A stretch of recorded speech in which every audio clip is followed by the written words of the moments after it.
Welcome to Minghui Radio's Falun Dafa podcast, bringing you a window into the lives of Falun Dafa practitioners across China and throughout the world. Stories include first-hand accounts from practitioners who face persecution in China, as well as insights and experiences gained by practitioners during the course of their cultivation.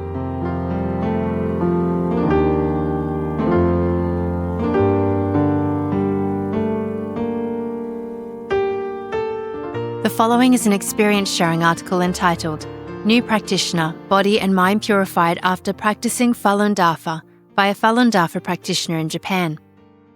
The article was published on the Minghui website on January 5, 2026. I am a new practitioner who obtained the Fa in 2024. I would like to share my cultivation experiences to date with everyone. Part 1. Body and Mind Purified. I did not practice Falun Dafa to treat my illnesses, although I had some long-standing minor ailments such as migraines, rhinitis, hay fever, and bradycardia. Those symptoms disappeared after I started practicing Falun Dafa. Even more miraculously, my mild facial paralysis, which developed after using a beauty device, vanished after I practiced Dafa. There was a popular Zeus beauty device marketed a few years ago. I bought one, but after a period of use, I realized that my left temple and the corner of my eye would twitch involuntarily even when I was not using the device. Each bout of twitching would last a few to a dozen seconds. At first, I thought nothing of it, yet up to a year after I stopped using the device, my condition saw no improvement and even worsened. I did some research and learned I suffered from mild facial paralysis. At this point, I had started practicing Falun Dafa. Although I had not intended to seek a cure for my condition, the facial paralysis disappeared without me noticing. I only remembered about my earlier condition while writing this article. Before obtaining the Fa, I cared about my appearance very much, especially my face, which began sagging as I aged. After I started practicing Falun Dafa, I gradually stopped paying attention to my looks. Sometimes I would forget to apply skincare products after washing my face, or I would skip applying face masks because it was better to spend time studying the Fa. After a while, I noticed my face had become fuller, as though I had gone back to my 20s, but even prettier. One day, a fellow practitioner said to me, "I feel like your face has become plumper. It looks better than before." I replied, "Yes, my cheeks and nose had sunk due to a loss of collagen, but now they are plump again." Master has said in Lecture 5 of Duan Falun, quote, "On a lighter note, young ladies always like to use cosmetics and want to make their complexions fairer and better. I would say that if you truly follow a cultivation practice of mind and body, you will naturally achieve that goal. It is guaranteed that you won't need to use cosmetics." Unquote. I can personally attest that this is true. The beauty effects from cultivating Dafa are truly amazing, far superior to any conventional treatments that use radiofrequency and other technologies. I used to suffer from severe hay fever. Others might experience itchy eyes and sneezing, but I would suffer from terrible headaches, which were so bad I could hardly move. My husband was taking some leftover herbal medicine for his hay fever this spring when he suddenly asked me, "Don't you have hay fever too?" I replied, "Yes, but didn't I tell you that I haven't had it for these past 2 springs since I started practicing Falun Dafa? The medicine you're taking are my leftovers." My husband had not supported my practicing Falun Dafa and had refused to believe anything I said about the practice. Facing evidence that the benefits of practicing Dafa are indeed real, he kept quiet. Part 2. Changes in my son and daughter. My son was a difficult child to raise, crying often to the point of hysteria. Gentle persuasion or harsh punishment had no effect. His father tried to curb his crying by scolding and hitting him, causing chaos at home every day. After I obtained the Fa, I used the principles of truthfulness, compassion, and forbearance to educate our son, and he became incredibly easy to manage. His father had initially opposed my decision to cultivate and was even more opposed to having our children cultivate with me. As I cultivated myself, he saw how the practice changed me for the better, and he began to turn a blind eye. I started teaching my son to recite poems from Hong Yin, explaining to him Master's teachings when we faced issues in life. I started noticing that his father was also listening attentively. My son is absolutely fascinated by Falun Dafa. Now whenever his father works upstairs, he plays Master's lectures and Dafa music on a small speaker downstairs. He even listens to exercise music while doing his homework or playing. He told me, I like everything about DAFA. When I grow up, I won't get married. I'll spend all my money on DAFA books. My son strongly believes in Master and the Fa. I fell one day and failed to think of DAFA at first. Only after getting up and realizing I could not move my arm did I start worrying about doing the exercises the next day. In an instant, my bones started cracking and I could move my arm again. When my son learned about this, he was very surprised. "You didn't remember? I never forget DAFA when I'm playing. In my dreams, I even recite Falun Dafa is good." I was ashamed that I am not even at the level of this young practitioner. He often tells me how he uses DAFA to guide himself while interacting with friends, increasingly displaying the demeanor of a DAFA disciple. Compared to my son, my daughter was easy to raise and obedient, yet after my son's issues were solved, I began noticing particularly prominent problems in my daughter. For example, my daughter displayed extreme jealousy of others. This human behavior was so difficult to eliminate. It took almost a year of effort on my part before she began to improve. As her jealousy decreased, she became more and more beautiful. One's appearance truly reflects one's inner state. My daughter cares a lot about her father's opinion, so his opposition to our practicing Falun Dafa has caused her much sorrow. My daughter once said to me, "Mom, I wish Dad was also a Dafa disciple." Actually, her father had already improved a lot from his initial severe opposition to Falun Dafa. I told my daughter, "Dad is an ordinary person. Ordinary people value tangible benefits. He will practice if the three of us show him that practicing Dafa can bring him benefits." Part 3. Cooperating with other practitioners to clarify the truth. After clarifying the truth over the past few months, I realized Chinese people are easily scared.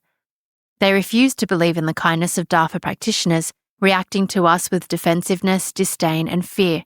Nowadays, when participating in truth clarification events, I encourage them to look at the display boards themselves for a start, so they understand what I'm doing. I then head over and try to say a few words. When they seem hesitant, I back off, giving them time to regroup and think. Sometimes I'm given an opportunity to return and explain things in depth, and sometimes fellow practitioners step in to continue explaining. And sometimes these people leave without giving us an opportunity to explain further. Most people fail to understand the truth after just one encounter. It requires multiple rounds of interaction, with people absorbing information from practitioners here and there before they eventually understand enough to withdraw from the Chinese Communist Party and its affiliated organizations. Clarifying the truth is not a one-off attempt, and a single person's withdrawal is the result of persistent cooperation from many Dafa disciples. Our regular truth clarification spot in Akihabara is in front of the Chow Tai Fook store, where many buses with tourists from China arrive each day. I remember one occasion when it was just I and another practitioner clarifying the truth. We encountered quite a few tourists that day, a large group standing at the store entrance and even more sitting on benches opposite the store. Some were even standing in the aisle. I felt slightly dizzy just looking at this crowd, so I held up my truth clarification sign and looked around. I noticed the younger fellow practitioner holding her sign and talking to several people. I immediately went over, started sending forth righteous thoughts and held up my own sign. As her voice grew louder, the previously noisy crowd quietened down and everyone started listening attentively. When this practitioner talked about the goodness of Falun Gong, I flipped open a copy of Minghui Weekly and showed the crowd a description of the flag of the United States flying over the US Capitol in honor of Mr. Li Hongzhi.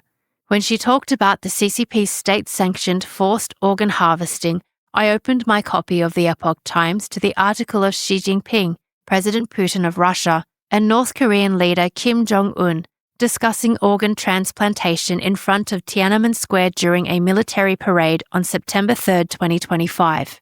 I usually distribute all copies of the Epoch Times in Ueno and come to Akihabara empty-handed, but I happened to have a copy with me that day which I believed was prearranged. Our audience standing in front of the store listened attentively and even carefully examined the articles I held up. When this fellow practitioner started showing signs of exhaustion, I quickly took over. After a while, she recovered and resumed speaking. I turned around and began showing my display boards and newspapers to the row of people seated on the bench behind me. By then, I felt that most of them had grasped the truth. But if the person I approached refused to renounce their membership in the CCP and its affiliated organizations, it would create a psychological barrier for the rest. Moreover, their bus would be arriving soon. I quickly thought of a solution and told them to write their names on slips of paper or bills, or to privately contact Falun Gong practitioners to renounce their memberships. As soon as I finished speaking, their tour guide led them away.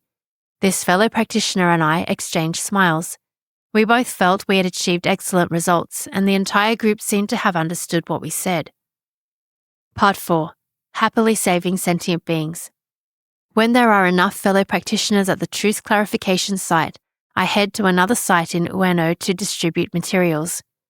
Ueno is visited by many tourists from around the world, so I keep many different kinds of materials on hand to distribute, including Falun Dafa books in Japanese and English, the Epoch Times in Japanese and Chinese, Japanese Ganjing World Flyers, Chinese Minghui Weekly publications, and Chinese Wishing You Peace periodicals. I need to select the most suitable materials for the person I'm interacting with within seconds and hand it to them. My regular distribution spot was at a busy intersection, which was slightly chaotic with people coming from all directions. It was basically impossible to walk back and forth while distributing materials, so I just sent forth the righteous thought. May those who are destined to be saved approach me to take the materials. One day, while distributing materials, I suddenly felt a proud sense of motherly love while observing the people walking before me. Regardless of their age, face, or skin color, these people seemed like children before my eyes. My spirits rose as I distributed materials, and some people even waited patiently for me to hand them materials, like children eagerly awaiting candy. Even my Japanese Falun Gong materials, which were usually unpopular, saw good uptake. Sometimes, despite encountering many passers-by, nobody takes my materials. Knowing that the evil forces are causing trouble, I send forth righteous thoughts to eliminate them. Sometimes my righteous thoughts feel like a sword, firmly pinning down the evil and rendering it immobile. Sometimes my righteous thoughts feel like a large net or transparent shield, constantly purifying my surroundings. After sending forth righteous thoughts for a while, people start accepting the materials again. Whenever I distribute materials, I think of Master's words from Fa teaching given at the 2003 Atlanta Fa Conference. Quote, "Even when in your daily life you pass by people so quickly that you don't have a chance to talk to them, you should still leave them with your compassion and kindness." Unquote. Regardless of whether people accept our materials or not, I always distribute flyers with a smile. This has led some who were initially reluctant to reconsider and accept a flyer after all. Once a person who seemingly had some understanding of Dafa declined to take the materials I offered to him. I smiled as I watched him walking away, only to have him suddenly turn around and gaze at my smiling face with a stunned expression. Just then, someone else walking by caught my attention, and I quickly turned around to hand that person some materials. A while later, the first person came back, took an English flyer from me, then asked if I had a copy of Zhuan Falun on hand. After I told him where he could find and read it online for free, he happily left. I also run into some Chinese people in Japan. Initially wary of Falun Gong, they often turn down the materials, but after approaching and chatting with them like normal friends, they are happy to take a copy to read. Although I had not obtained permission to distribute materials at Ueno, I remained unafraid of the police there. Often 4 or 5 officers would walk past me in a row, silently moving on as though I was not there. There were plainclothes policemen in Ueno, but I would see 1 or 2 observe me for a few minutes before leaving without saying anything. They probably knew what I was doing, but since I was not bothering anyone, they did not ask me to leave. Regardless of their background or profession, I will try to save all people because Master told us to do so. Part 5. Conclusion. After obtaining the Fa, I have come to realize that cultivation is a continuous process that requires constant effort throughout one's life. Besides clarifying the truth, practicing the exercises, and studying the Fa, our every action, interpersonal interaction, and even our dreams can be considered cultivation. During the summer break, I stayed home to take care of my children for more than a month. I was unable to go out to clarify the truth, yet I found myself clarifying the truth in my dreams, sometimes with a greater degree of clarity than when I was awake. I even remembered the alias I gave to those who agreed to withdraw from the CCP. My last dream had me standing beside a bus near the beach. I was clarifying the truth to those queuing to board the bus when the desire not to speak arose in my mind. However, my mouth kept moving and no one withdrew from the CCP. When the bus drove away, leaving the beach deserted, I felt a little lost. I realized this was a dream. calmly sat down to meditate, and instantly realized Master was enlightening me. Do not be attached to the results, just speak. Opportunities are limited, and when it is truly over, you will be the one who is regretful. I sometimes have felt reluctant to speak, but have encouraged myself to start by saying hello. This forces me to continue as I cannot say hello and remain silent. I do not keep track of the number of people whom I have persuaded to withdraw from the CCP. Rather, I focus on delivering my best when clarifying the truth. I juggle the work and family commitments of ordinary society, while using my spare time to save people. Sometimes I feel Master is giving opportunities and sacrificing himself to help disciples like me who want to cultivate but have not done enough. I feel really anxious, having started late, so I must try my best to catch up. I recall a memorable experience while heading to a large group fast study session. I had spent the day rushing to finish my work, complete the housework, help my children with their homework, cook dinner and settle everything before leaving home. Yet, just as I was about to leave, my daughter suddenly started crying, and I had to comfort her. I left later than expected and missed my scheduled tram. The wind was so strong that day, it felt like my scalp was being flayed as the wind threatened to dislocate my head. Every step was arduous, but I fought my way to the platform. I arrived just in time to board the tram and found many vacant seats. It turned out all the trams had been delayed due to strong winds, and the tram I boarded had been scheduled to leave much earlier. I had arranged to meet up and travel to the fast study session with another practitioner. Coincidentally, I ran into her on that same tram. We sat and she shared with me the various obstacles she had encountered that day. We both realized the difficulties of cultivation. Cultivation requires constant diligence and relentless striving throughout life. Even when hope seems lost, one cannot give up, because you do not know what awaits you until the very last stage. Yet, as long as we believe in Master and the Far, Master will surely bring us unexpected blessings. I often remind myself that cultivation is similar to the ordeal I faced. My struggles to get up early for exercises each morning, the desire to take a break from truth clarification work, the battle between my righteous and demonic thoughts, the constant efforts to focus during fast study are all steps forward against the strong winds, yet one should cast aside these obstacles and just keep moving forward on this path to glory.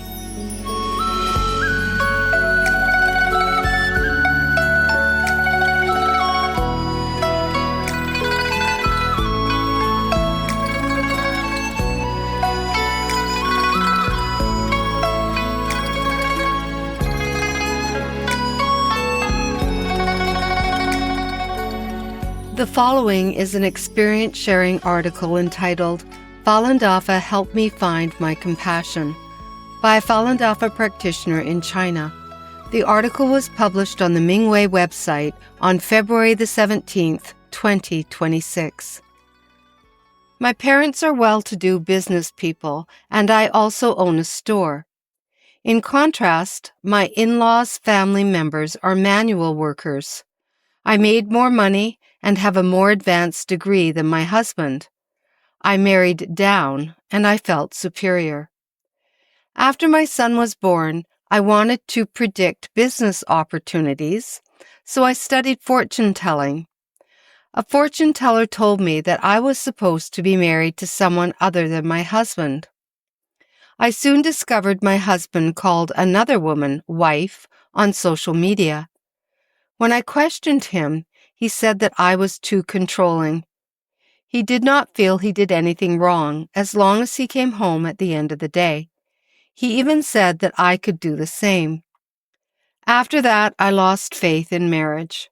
I was cold to my husband and his family. Only money mattered to me. I occasionally thought about divorce. I had no sense of security. I felt exhausted physically and mentally. All my energy was used to make money, to make more money. But I realized our health is more important than anything else.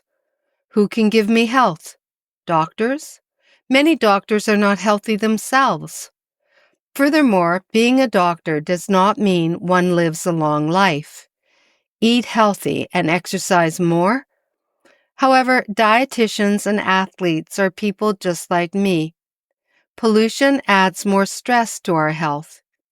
Even though I told myself not to think about things that I have no control over, I still thought about them. It occurred to me that making money and enjoying the moment was the way to live. Part 1. Wanting more out of life. Just when I felt hopeless and that life was meaningless, I met someone. This person was not just healthy, he was super healthy. Furthermore, he was extremely kind. I learned that he was a cultivator. I did not understand or believe in cultivation at that time. However, I wanted to be healthy. Under his influence, I also wanted to be compassionate. I used to want to be kind to people, but I did not know why. It was sometimes obvious the other party was taking advantage of me. The motto of my business philosophy was, I must profit. Doing business should be a win-win for both sides. However, when my interests were threatened, I played games and I lied. The cultivator I met was so compassionate. I wanted to be like him. A year later, I learned he was a Falun Dafa practitioner. I was a bit suspicious of him at first. When I thought about it, he only gave me help and kindness and never asked for anything in return. This was not a pretense. Ashamed of my doubts, I accepted the truth. Falun Dafa was good. Part 2. I begin practicing Falun Dafa. Before I even finished the first chapter of Zhuan Falun, I realized this book was amazing. Every question I had and everything I did not understand were explained in the book. Why should people be compassionate? Why did I meet my husband, and how did we become family? Why do certain people come into our lives and certain things happen to us? Why do people get sick? How can we resolve conflicts with kindness? What is the best way to live our lives? This book explained everything. I began putting Falun Dafa's guiding principles of truthfulness, compassion, forbearance into practice, and I treated my husband's neighbors, customers, and everyone I met with kindness. My principle in life went from do not allow yourself to suffer any loss to try to not let others suffer any loss. Whenever my interests clashed with others, I put them first. I did not feel bad at all taking a loss. Since there were times I did not do well and got into arguments, by reading the Fa teachings, I recognized my mistakes, regretted my behavior, and promised myself that I would do better next time. My current understanding of compassion is that regardless of who is at fault, I must remain rational, speak calmly, have a friendly attitude, and truly treat others with kindness. Master Li Hongzhi's teachings are so vast that compassion has many deeper meanings. After a while, some customers told me that I was nicer than other store owners. Some coworkers said I was a good person. I got many new clients based on referrals. My grudges toward my husband were also resolved. From the teachings, I understood that everything happens for a reason and is based on karmic retribution. I reminded myself to treat him well. I realized he was not a bad person. He has a good temperament, a positive attitude, and does not blame others when things go wrong. I did as many household chores as I could.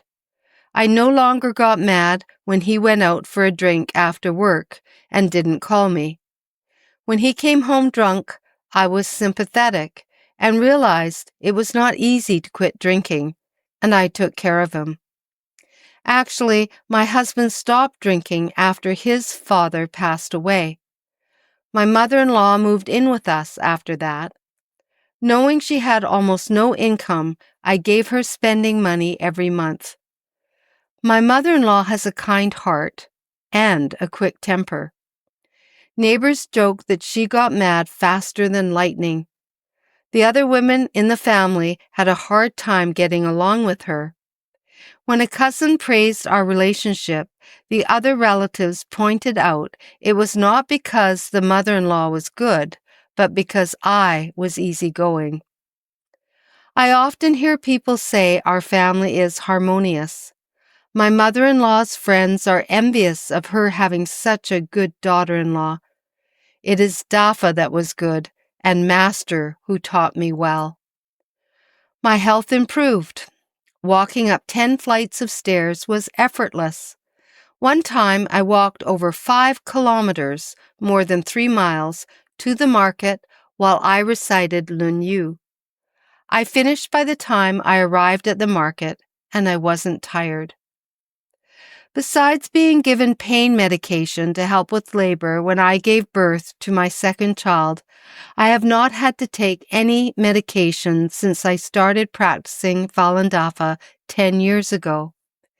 Even though we live in a polluted environment, it is still possible for me to stay healthy. Many friends and family envy my healthy body. My 2 children also study the Fa. They know how to handle situations they face with compassion, and they get along well with teachers and classmates. A friend of mine has a son in high school. He got into fights, spent lavishly, and had to rest at home for over a year due to a leg problem. He caused so much trouble for my friend. Upon hearing my older son goes to boarding school, does not get into trouble, is careful with money, and is healthy, she praised me for doing a good job raising him. It is not me who parented my son well. That is beyond what I can accomplish in this society nowadays. It is because Master's Fa is great. There is a saying in traditional Chinese medicine, when there is righteous energy within, then evil cannot interfere. My children study the Fa regularly. They know right from wrong and are compassionate. Because we practice Falun Dafa, as a parent, my job got much easier. Some of my friends also want to become kind and healthy, but they have the same doubts about Falun Dafa that I used to have. I hope they will soon realize that Falun Dafa is good and return to their compassionate selves. All the thoughts I used to have, such as living for the moment, life is hopeless and meaningless, muddling through each day, are all gone. The moment I returned to my true self, my heart was calm and at peace. Thank you, Master.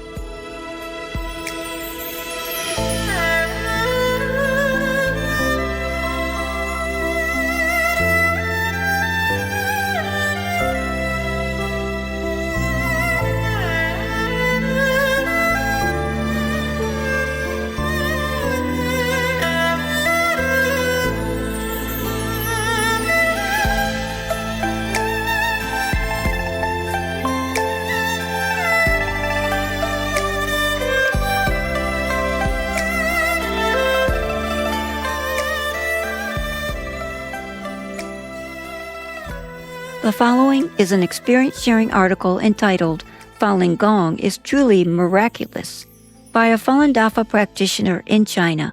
The article was published on the Mingwei website on January 17, 2026. I began practicing Falun Dafa in 1997. Having been retired for many years, I have diligently done the 3 things in accordance with Master's teachings. Part 1. A miracle happens. A few years ago, I moved in with my son to help care for his child. I became acquainted with Jin, a grandmother also caring for her grandson. Her grandson is a year older than mine, and the 2 children often played together. One day she remarked that I looked healthy and young, like someone in my 50s rather than 66. I told her that I practice a Buddha school cultivation following the universal principles of truthfulness, compassion, forbearance. She asked, "Do you mean Falun Gong? The government bans it." She had heard defamatory propaganda about Falun Dafa in the media, such as the Tiananmen Square self-immolation incident and was puzzled as to why I dared practice it. I explained that the Chinese Communist Party, CCP, staged the incident and that people had benefited from the practice with its remarkable effects in healing illnesses and improving health. I also mentioned that many cancer patients have recovered through the practice and shared my personal experience. I had cervical cancer 10 years ago, and the doctor said I had 2 years to live. I was cured and am healthy now. She told me that a uterine fibroid was discovered during a recent checkup and that she would need surgery. I shared the auspicious words, Falun Dafa is good, truthfulness, compassion, forbearance is good, and explained that reciting them would have miraculous effects on her health. She agreed to do so. I ran into Jen on the street about 6 months later. After we hugged, she thanked me and said, I went to the hospital for a checkup and the tumor was gone. I didn't need the surgery. Falun Gong is truly miraculous. I told her to thank Master Li, not me. Then she asked about the Dafa books and said she wanted to read them. We met again later and I gave her the book Zhuan Falun, along with 2 of Master's scriptures, How Humankind Came to Be and Why Save Sentient Beings. She was predestined to obtain the Fa. Thank you, Master. Part 2. Your act of kindness touched me. 2 years ago, I returned to my hometown when my grandson started school. One day, a fellow practitioner and I took the bus to a rural area to talk with people about Dafa and the persecution. After boarding, a woman tried to pay using an app on her phone. The driver told her that he couldn't accept payment via phone. She asked all of the other passengers, who will give me 1 yuan? No one responded. I immediately paid her fare. She then wanted to pay me back using her phone. I declined, saying that I didn't have a phone. The practitioner and I got off a few stops after seeing many people working near the bus stop. Working together, we spoke with many of them. When it was close to 4 p.m., we hurried to catch the bus home. Suddenly, a black sedan pulled up, and a woman opened the door. It was the woman who had asked for yuan for bus fare. She asked us to get in. We felt wary and declined, worried we had been reported for talking about Falun Dafa. She explained that my act of kindness had touched her and that she would have had to wait at least 40 minutes for the next bus. She had picked up her car from her husband. She wanted to repay my kindness and was happy to give us a ride. During the ride, I told her that we were Falun Gong practitioners and that our master taught us to put others first. Then I clarified the truth about the Tiananmen Square self-immolation and explained to her the importance of withdrawing from the CCP and its affiliates. She listened quietly and agreed to quit the Youth League. I gave her a Falun Dafa keepsake. She thanked me again for my kindness, and I told her to thank our master instead. In the past, I was stingy because I was poor. Master has guided me all these years and helped me to become a good person. Thank you, Master. I will cultivate diligently and improve my shortcomings to return home with Master.